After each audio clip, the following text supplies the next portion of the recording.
ያንዳንዱ ከውጭ ሀገር ከተላከ ገንዘብ ጀርባ ትጋት፣ ጽናት፣ ዓላማና ፍቅር እንዳለ እንረዳለን። ወደ ሀገር ቤትም ደርሶ ትልም እንደሚያሳካ፣ ጉድለት እንደሚሞላ፣ ወዳጅነት እንደሚያጠናክር ጠንቅቀን እናውቃለን። ፍቅራቸውን ለመግለጽ ወዳጅ ዘመዶቹ ከውጭ ሀገር ወደ ሀገር ቤት የላኩት ገንዘብ ከገንዘብ በላይ ትርጉም ያለው ነውና በላቅ የደንበኞች አገልግሎትና በክብር ማስረከብ ለኛም ክብራችን። በዌስተርን ዩኒየን፣ በዳሃብሺል፣ በመኒግራም ማስተርካርድን ጨምሮ ከ10 በላይ በሚሆኑ ከባንካችን ጋር በሚሰሩ ዓለም አቀፍ የሐዋላ አስተላላፊ ድርጅቶች በኩል ከወዳጅ ዘመድ የተላከሎትን ገንዘብ በተላከሎት ፍጥነት በቀረበው የባንካችን ቅርንጫፍ እንዲቀበሉ ስንጋብዞ በታላቅ ደስታ ነው። ለፈጣንና አስተማማኝ የሐዋላ አገልግሎት ኦሮሚያ ባንክን ይጠቀሙ። ኦሮሚያ ባንክ የሕዝብ ባንክ። ሰላም እንዴት ውላችኋል? የተወደዳችሁ ተመልካቾቻችን ከሰዓቱ ከዜና ኢትዮጵያ የቢዝነስ ዘገባ ጋር ወይንሸት ደጀኔ ነኝ። የቢዝነስ ዜና ስፖንሰራችን ኦሮሚያ ባንክን እናመሰግናለን። በሀገራችን በተለያዩ የማምረቻ ዘርፎች ኢንቨስት የሚያደርጉ የግል ተቋማት ቁጥር እየጨመረ ይገኛል። ከቅርብ ጊዜ ወዲህ ለዘርፉ የተሰጠው ልዩ ትኩረት በርካቶችን እየሳበ እንደሚገኝም ይነገራል። ሪፖርተራችን ኤዶም አማረ በብረታ ብረት ዘርፍ ከፍተኛ ስራ እየሰራ ስላለ ተቋም ያዘጋጀችውን ዘገባ ተከታትለን እንመለስ። ስቲል አርኤምአይ ረዘም ላሉ ዓመታት በብረታ ብረት ዘርፍ ተሰማርቶ ሲሰራ የቆየ ተቋም ነው። ፋብሪካው በከፍተኛ ውጭ ምንዛሬ ወደ ሀገር ውስጥ የሚገቡ ለብረት ምርት የሚያገለግሉ ጥሬ ዕቃዎችን በሀገር ውስጥ በማምረት ስራውን እንደጀመረ የተቋሙ ስራ አስኪያጅ ይናገራሉ። የመጀመሪያው ሮሊንግ ሚል የሚባለውን ፋብሪካ ነው የመሰረት ነው። 120,000 ሜትሪክ ቶን በአመት የሚያመርት ሪባር የሚባለው ወይም አርማታ ብረት የሚባለውን የሚያመርት ተቋም ነው። ከዛ ቀጥሎ 80,000 ሜትሪክ ቶን የሚያመርት እንደዚሁ ጠገራ ብረት የምንለው ለዚህ ለሚሉ ጥሬ ዕቃ የሚያመርት 80,000 ሜትሪክ ቶን የሚያመርትን ይዞ ተነሳ። ከዛ ለነዚህ ግብአት የሚሆን ደግሞ ኦክሲጅን ያስፈልግ ነበር። ኦክሲጅንና ብረት አብረው አይለያዩ። ስለዚህ እነዚህ ሶስት ፋብሪካዎች በ38 ሚሊዮን ብር ኢንቨስት አድርጎ በ97 ዓመተ ምህረት ተመሰረተ። ካሁን በፊት የምናመርታቸው እነዚህ ሪባር ወይም የአርማታ ብረቶች ጥሬ ዕቃው ከውጭ ነው የሚመጣው። በከፍተኛ የውጭ ምንዛሪ በአመት 400-500 ሚሊዮን ዶላር እየወጣበት የሚመጣ ጥሬ ዕቃ ነው። ስለዚህ ይህን ጥሬ ዕቃ ለምን ሀገራችን ውስጥ አናመርትም? የውጭ ምንዛሪ አንዱ ትልቁ የሀገራችን ተግዳሮት ስለሆነ የውጭ ምንዛሪን ሴቭ ለማድረግ በማሰብ በ2016 ዓመተ ምህረት የጀመርነው 210,000 ሜትሪክ ቶን ጠገራ ብረት የሚያመርት ጥሬ ዕቃ የሚያመርት ማለት ነው ጀምረን በ2017 ዓመተ ምህረት አጠናቀን ወደ ስራ ገብተናል። በየአመቱ የምርትና ጥራት መጠኑን እያሳደገ የቀጠለው ስቲል አርኤምአይ በቅርቡ የተተገበረው የማክሮ ኢኮኖሚ ማሻሻያ ለዘርፉ ካመጣው በረከት ተጠቃሚ መሆን ችሏል። የት እንደነበርን ሁላችንም እናውቃለን። በተለይ ለኛ ኢት ዋዝ ኤ ቻሌንጂንግ ታይም። ምክንያቱም እኛ ኢምፖርት ሰብስቲቱሽን ኢንዱስትሪ ላይ ነው የምንሰራው። ፎሬን ከረንሲ ጀነሬት አድርገን በራሳችን ኤክስፖርት የምናደርገው ስራ ላይ አልነበረም። ስለዚህ የውጭ ምንዛሬ ለማግኘት ጥሬ ዕቃ ለማግኘት በጣም ፈታን ነበር። ሪፎርሙ ከመጣ በኋላ ደግሞ ምን አስገኘ ብለሽ ብትይ ብዙ ነገር አስገኝቶልናል ለኛ ማለት ነው። ምክንያቱም ቆመው የነበሩ ፋብሪካዎቻችን 24 ሰዓት መስራት ችለናል። የውጭ ምንዛሬ እናገኛለን፣ ኢምፖርት እናደርጋለን የምንፈልገውን ጥሬ ዕቃ። እኛም ሞቲቬትድ ነን፣ ወደ ስራ የተሰማራንበት ሁኔታ ነው። ስቲል አርኤምአይን ጨምሮ በርካታ የንግድ ተቋማትን የሚያስተዳድረው ሴንቸሪ ቢዝነስ ግሩፕ በሀገር አቀፍ ደረጃ ከፍተኛ ግብር ከፋይ በመሆን የተለያዩ ሽልማቶችን ማግኘት መቻሉን ስራ አስኪያጁ ይናገራሉ። ሴንቸሪ ቢዝነስ ግሩፕ ካሉት 11 ተቋሞች ውስጥ 7ቱ ተቋሞቹ ከፕላቲኒየም እስከ ወርቅ ተሸላሚ በጠቅላይ ሚኒስትሩ የተሸለመ ተቋም ነው። ግብርን በወቅቱ በመክፈል ታክስን ዲክላር በማድረግ ከፍተኛ ግብር በመክፈል ማለት ነው። ሴንቸሪ ቢዝነስ ግሩፕ በአጠቃላይ ከ10,000 በላይ ለሚሆኑ ዜጎች የስራ እድል መፍጠሩም ተገልጿል። ከትምህርት ቤት እንደወጣው ስራ አልነበረኝ። ኦሬዲ አይድሎኝ ተቀምጬ ነበር። ግን ስቲል አርኤምአይ በዚህ በኦሮሚያ ክልል በቢሾፍቱ ከተማ በመመስረቱ የስራ እድል ተፈጥሮልኝ ለኦልሞስት ለ19 ዓመት በማገልገል ላይ ይገኛል። እዚህ ፋብሪካ ይሄንን አህል አመት ሰራ ትልቅ ጥቅም ነው ያገኘውበት ማለት ነው። ፋብሪካው ቤተሰባዊ የሆነ ፋብሪካ ነው። በየጊዜው ሰው ሰራተኛን ያሳድጋል፣ ደሞዝ በየአመቱ ይጨምራል። ሴንቸሪ ቢዝነስ ግሩፕ በማምረቻ፣ በሪል ስቴት፣ በግብርና፣ በማዕድንና በሌሎች ዘርፎች የተሰማራ ተቋም ነው። የጨርቃ ጨርቅ ኢንዱስትሪ ከፍተኛ የሰው ኃይል የሚፈልግና ምርቱን በዓለም ገበያ ተፈላጊ የሆነ ዘርፍ ነው። በኢትዮጵያ ታምርት ንቅናቄ ተጠቃሚ ከሆኑ ተቋማት መካከል የሚጠቀሰው የጨርቃ ጨርቅ ዘርፍ የማክሮ ኢኮኖሚ ማሻሻያውን ተከትሎ ደግሞ በይበልጥ እየተነቃቀ ይገኛል። ሞላ አለማየሁ ተጨማሪ አለው። ኢትዮጵያ የውጭ ምንዛሬ ከምታገኝበት የአምራች ዘርፍ አንዱ የሆነው የጨርቃ ጨርቅና አልባሳት ዘርፍ ሲሆን ሰፊ የሥራ ዕድል መፍጠር የሚያስችልም ነው። በዚህ ዘርፍ ከተሰማሩ አምራቾች አንዱ የሆነው ጂኤምኤም ጋርመንት አሜሪካ መንግስት የሰጠውን የቀረጥ ማበረታቻ አጎዋ ዕድል ማንሳቱን ተከትሎ ድርጅቱ በሀገር ውስጥ ያለውን ገበያ ለማሟላት ተኪ ምርቶችን በማምረት የውጭ ምንዛሬን እያዳነ ይገኛል። በዚህም ከ10 ዓመት በላይ በዘርፉ ተወዳዳሪ በመሆን ለበርካታ ዜጎች የሥራ ዕድል መፍጠሩን የጂኤምኤም ጋርመንት ዋና ስራ አስኪያጅ አቶ ግዛው ዘርጋው ይገልጻሉ።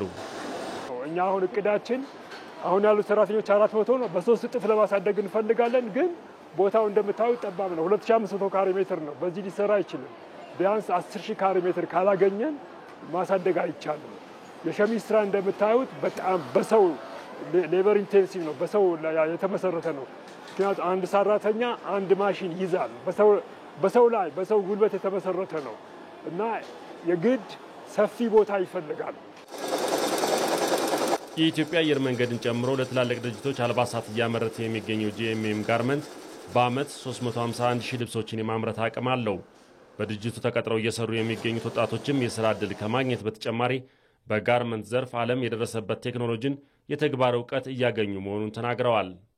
እኔ ቲሸርቶች እሰራለሁ በራሴ በቃ ሸሚዞችም እና አሁንም ደግሞ ጃኬት እየሰራን ነው። ብዙ ቦታዎች እቀመጣለሁ። ብዙ የሥራ ዘርፍ እሰራለሁ እችላለሁ። እንደ ስራ ዕድል ጥሩ ነው። አንደኛ ደግሞ እኛውን በፊት እኔ ከቆይታ አንፃር በፊት ትንሽ ነበር ሰው የነበረው። አሁን ፎቅም ሲሰራ የተለያየ የሰው ብዛት ራሱ ቀላል አይደለም። እዚህ ብዙ ሰራተኛ አለ። ያው ብዙ ሰው የሥራ ዕድል ፈጥሯል። ከሌላ ቦታ አንዳንዴ ከሰልጥነን ብትመጣ እዚህ የበለጠ በተግባር እዚህ እንትን የምትለው ይበልጣል። በኢትዮጵያ ለአልባሳት በተለይም የሸሚዝ ልብስ ከፍተኛ ፍላጎት መኖሩን በአንድ ወቅት የተጠና ጥናት ያመለክታል የሚሉት አቶ ግዛው ለዜጎች የምንፈጥረውን የሥራ ዕድል ለማሳደግ እቅድ ቢኖረንም የመስሪያ ቦታ ድጋፍ ያስፈልገናል ይላሉ። መንግስት ከደገፈን ተጨማሪ ቦታ ብናገኝ ሰራተኞችን ቁጥር መጨመር እንችላለን። ምርታማነቱ መጨመር እንችላለን። የኢትዮጵያ የሸሚዝ ዲማንድ እስከ 40 ሚሊዮን ሸሚዝ በአመት ይፈልጋል። 40 ሚሊዮን ሸሚዝ በአመት ይፈልጋል። የኢትዮጵያ የሸሚዝ ዲማንድ የልብስ ዲማንድ ይሄ ነው። ግን ስንት 100 ፋብሪካ ቢቋቋም ነው ይሄ ለማሟላት የሚችለው? በጣም ከባድ ነው። 100 ፋብሪካ እንደዚህ ቢቋቋምም ዲማንዱን ማሟላት አይቻልም። ከባድ ነው የሚሆነው። ግን በእንደዚህ ሆነ እኛ የበኩላችን እንጥራለን። ለሀገር ውስጥ ምርቶች የነበረውን አመለካከት ለጥራት ትኩረት በመስጠት መቀየር ችለናል የሚሉት ዋና ስራ አስኪያጁ አቶ ግዛው በዚህም ለትልልቅ ድርጅቶች እያቀረቡ መሆኑን ገልጸዋል። አሁን አየር መንገድ በጥራት በመናመርተው ጥራት ምክንያት ነው። እኛ በጥራት ስለምናመርት ነው አየር መንገድ ለኛ ይሰጠናል። እንደ ባንክ ላሉት ለምሳሌ እንደ ዘመን ባንክ፣ ሌሎችም ባንኮች ያለ ጨረታ የሚሰጡን አሉ፣ በጨረታ የሚሰጡን አሉ። በጥራት ላይ በጣም ጥንቃቄ እናደርጋለን። ለጥራት የምንሰጠው ትኩረት ከፍተኛ ነው። ለምን ይሄ እንደሚቻል ለማሳየት ነው። ይሄም በጥራት ማምረት እንደሚቻልና ማሳየት አለብን። የውጪ አሁን ይሄ የለበስኩት ሸሚዝ እዚህ የተሰፋ ነው። ጨርቁ ግን ከውጪ የመጣ ነው። ጨርቁን እኛ ሀገራችን አቅም ኖሯት ጨርቁን ብታመርት እንግዲህ ተመልከቱ፣ ማሟላት እንደሚቻል ነው። መስራት ይቻላል። የውጭ ምንዛሬን በማዳን ተኪ ምርቶችን ለሚያመርቱ ድርጅቶች አስፈላጊውን ድጋፍ በማድረግ የግሉ ዘርፍ የራሱን አስተዋጽኦ እንዲያበረክት ማድረግ እንደሚገባ ይገለጻል። በኦሮሚያ ክልል ምስራቅ ወለጋ ዞን ባለፉት 9 ወራት ከ78000 በላይ ዜጎችን የስራ ዕድል ተጠቃሚ ማድረግ መቻሉን የዞኑ የስራ ዕድል ፈጠራና ክህሎት ጽሕፈት ቤት አስታወቀ። በዞኑ የሚገኙ ወረዳዎች በማህበር ለተደራጁ ዜጎች ብድርን ጨምሮ ሌሎች ድጋፎች እየተደረጉ መሆኑን ተገልጿል። መቅደስ እንዳለ በኦሮሚያ ክልል ምስራቅ ወለጋ ዞን በማህበር ተደራጅተው በመስራት ውጤታማ መሆናቸውን የአካባቢው ነዋሪዎች ገለጹ።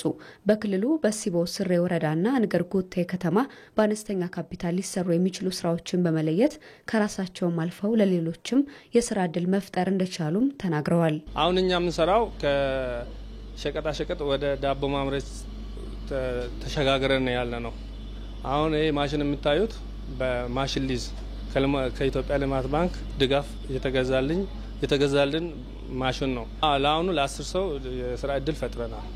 አሁን እኛ ከዚህ ይሄን ከመስራታችን ብዙ ጥቅም አግኝተናል። የድርጅታችን ስም ሀና ገነትና አረጋሽ ነው የሚባለው። የምንሰራው ጫማ ላይ የተደራጀ ነው እና ስንነሳ ካፒታላችን 5000 ነበር። አሁን ላይ ግን እየሰራን ለውጥ አምጥተናል። ድጋፍ የተደረገልን ብድር ምናምን መውሰድ እንችላለን። ሌላ ደግሞ ለውጥ ያየንበት ነገር በትንሽ ካፒታል ተነስተን አሁን ላይ ግን ለውጥ አሳይተናል። በዞኑ በሚገኙ 2 ወረዳዎች በማህበር ለተደራጁ ዜጎች ብድርን ጨምሮ ሌሎች አስፈላጊ ድጋፎች እየተመቻቹ መሆኑ ተገልጿል። እንደ ወረዳችን በዘንድሮ በጀት ይር ለ962 ኢንተርፕራይዞች እና ለ8897 ሰዎች የስራ ዕድል ለመፍጠር እንደ እቅድ ተይዞ ነው ያለው። እስካሁን ግን 380 ኢንተርፕራይዝ እንዲሁም ደግሞ 7441 ሰው አደራጅተን በእጃችን ያሉት ለነሱ ደግሞ ያላደራጀናቸው ማህበራት ደግሞ የተለያዩ የብድር ሁኔታዎችን በማመቻቸት እንዲሁም ስልጠና እንዲያገኙ በማድረግ የተለያዩ ደግሞ ማሽን ሊዞችን እንዲያገኙ አድርገን በተለያዩ ስራዎች ላይ ወደ ስራ እንዲገቡ እያደረግን ያለ ነው። 1125 ወጣቶች ወደ ስራ እናስገባለን ብለን አቅደናል። ከዛ በአሁኑ ሰዓት 1295 እየተደራጁና ከዛም ግማሾች ወደ ስራ እንደገቡ ግማሹን ደግሞ የተለያየ ፕሮሰስን እየጨረሱ መሆኑ የዞኑ የስራ ፈጠራና ክህሎት ጽህፈት ቤት ኃላፊ ደበላ ወጋሪ የስራ ዕድሉን ላገኙ ዜጎች የስራ ፈጠራ ስልጠናና 130 ሚሊዮን ብር ብድር ተሰጥቷል ብለዋል። እንግዲህ ዘንድሮ በእቅዳችን ደረጃ ስናይ እንደ መስሪያ ቤታችን ለ139500 ለሚሆኑ ስራ አጦች የስራ ዕድል እንፈጥራላቸዋለን ብለን በእቅድ ይዘን እየተንቀሳቀስን እንገኛለን። ከዚህ አንጻር ስናይ ከጠቅላላ እቅዳችን 82% ማከናወን ችለናል። እስካሁን ለ114510 ለሚሆኑ ስራ አጦች ወደ ስራ እንዲገቡ ተደርጓል። በዞኑ በግንባታ፣ በአገልግሎት፣ በግብርና እንዲሁም በንግድ ዘርፎች የተሰማሩ ነዋሪዎች ውጤታማ እንደሆኑ ከዞኑ የተገኘ መረጃ ያመለክታል። ተመልካቾቻችን ለሰዓቱ የነበረን የዜና ኢትዮጵያ ቢዝነስ ዘገባ ይህን ይመስል ነበር። ወይንሸት ደጀኔ ነበርኩኝ። በያላችሁበት መልካም ቀን